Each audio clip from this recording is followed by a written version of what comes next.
Ha balaca bu niye ağlayır ha? Elə bil ki. Gel görüm. Ha ne oldu be niye ağlıyorsun ha? Ay sahne var niyə? Ne diyorsun ha? Müəllim elə bil ki mən şi zarafat eləmişəm uşaqlara. Heç kim acil bir, ona görə ağlayıram. Ne şit zarafat elə görüm gülürəm mi? Elə bil ki zarafat eləyim yoxsa zaraf eşeği eləyim. Gel hoşuma geldi. Araba 10.000 dolar sen al koşun olsun. Sonra Allah korusun. Ama bak açsan mı? Açam. Sen bu zarafatına göre sana normal yemişmeye bana düşün. Burada bir normal restoran tanırsan. Müəllim xırdalandayıqsa bir dənə restoran var, o da fantaziya. Gedək. Gede.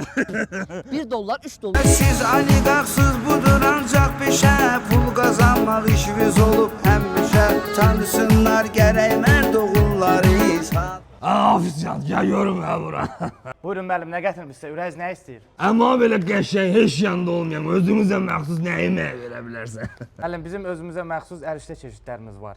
Tuna balığı ilə var, krevetka ilə var, qızıl balıqla var, qiymə ilə var, sadə var. Bir dəqiqə dayan sen lan. Sen saymaqla qutaranmayasan. Yedim ərişdə getdi.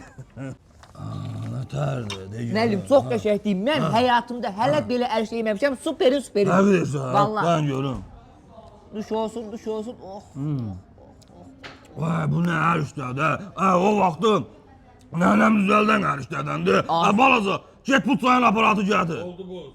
Müəllim, necədir, bəyəndiniz ərişdəmizi? Bu ərişləri bəyənməmək olar. Bu ərişdədir, öyle bu sənət əsəridir, sənət əsəri. Get müdürünə deyən ki, bundan sonra oliqarx dayı buranın adını dəyişdirir. Fantaziya yox, ərişdə qoyur. Dayı, arqaq dayı, elə ərişdə qəşəng atdılar. Ər işdə, arvad evdə. Ala o zarafatına görə 10.000 dollarda yenə zahir. Mənim pullu dayım var, mənim canım göz